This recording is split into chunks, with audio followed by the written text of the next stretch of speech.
Los viajes que hago siempre son un reflejo de lo que busco en cada momento: libertad, calma y esa necesidad de explorar hasta dar con sitios que tienen algo que contar. Y lo de hoy es justo de esos.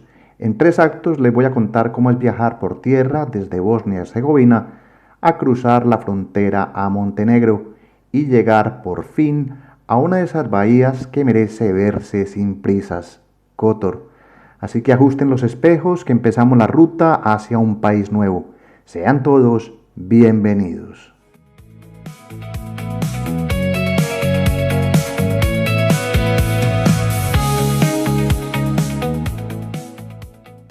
Para ver este paisaje poco les puedo decir. Es verano y se nota con cielo azul, valles anchos y montañas rocosas recortándose a lo lejos mientras avanzamos hacia la frontera con Montenegro. Un consejo: este trayecto háganlo en auto particular, ya que el transporte público por esta zona es casi ocasional, lleno de transbordos. Si buscan comodidad y hacer turismo por esta zona de los Balcanes, mi recomendación es clara: alquilen un vehículo, ya que tendrán libertad de movimiento, que aquí es lo que importa.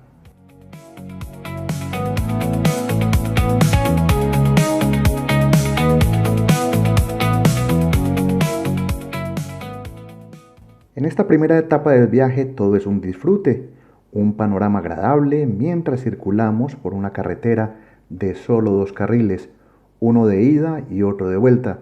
Así que esta ruta exige una mayor atención al volante, pero por ahora la ruta se va haciendo en calma.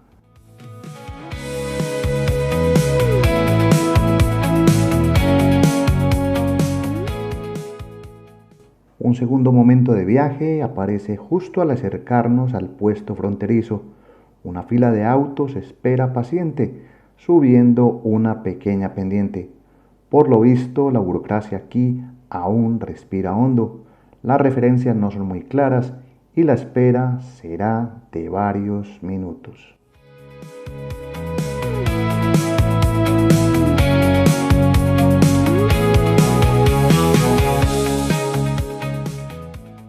El calor aprieta y la fila prácticamente no se mueve, y eso desespera un poco, así que decido caminar entre carros.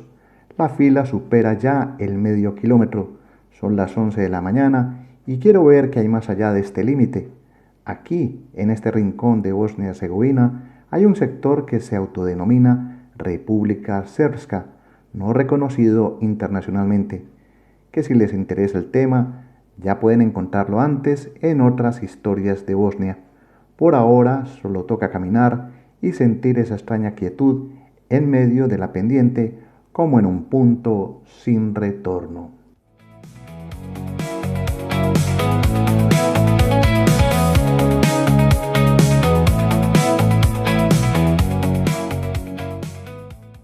Lo que antes fue Yugoslavia hoy se expresa con banderas a pocos metros del control, identidades nuevas, idiomas cambiados y cientos de viajeros que por las placas parece que vienen de Austria, Eslovenia o Alemania, pero vuelven, familias enteras que vuelven así sea por vacaciones a donde alguna vez vivieron.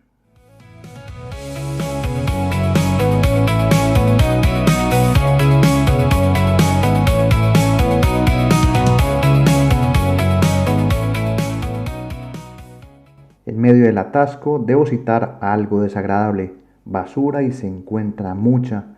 La gente parece que no aprende a cuidar de estos entornos, y es más triste aún cuando se llega a un monolito con una cruz en homenaje a alguien que el desgaste de la piedra ya casi borra. Una memoria que se va apagando muy cerca de este cruce llamado Deleusha.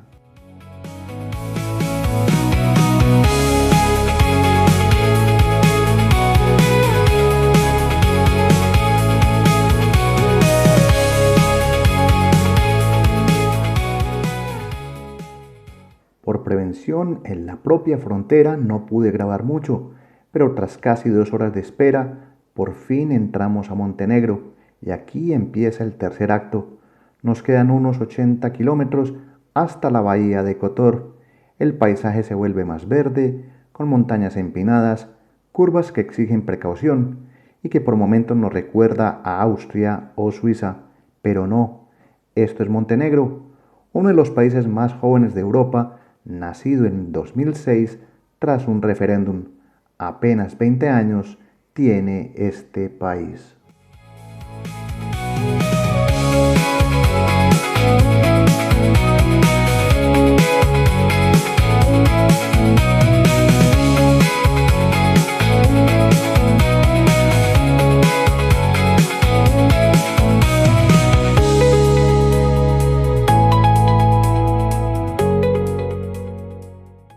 Y viendo este paisaje, muchos se preguntarán por qué se llama Montenegro.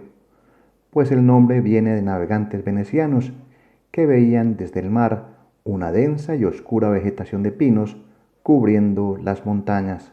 Monte Negro, Crna Gora en montenegrino.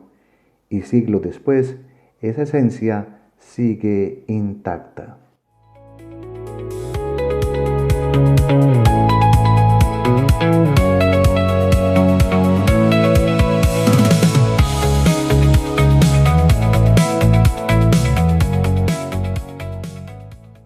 Vamos recorriendo este país pequeño de menos de 14.000 kilómetros cuadrados por una de sus vías más importantes.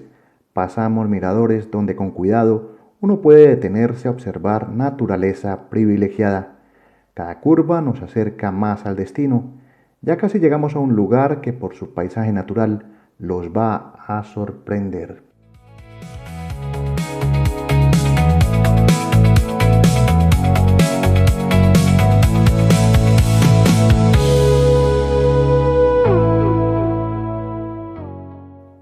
Minutos después y luego de salir de un túnel, el paisaje explota.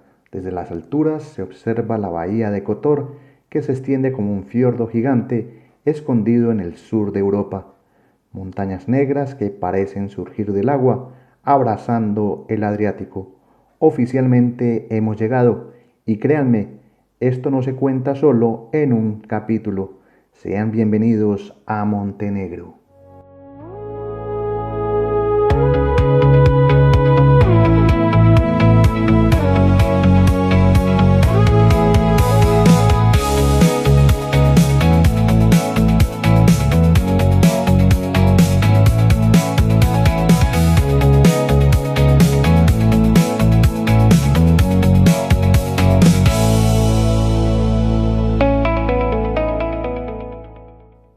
Tras 4 horas de trayecto entre valles, montañas, una frontera muy lenta y al final el mar, quise contarles este tramo porque en estas horas uno ya respira el ambiente de lo que viene, todo documentado con un sencillo teléfono móvil, a cámara lenta a veces y sin prisas, porque así viajo yo y así quiero llegar a quienes disfrutan de cada momento.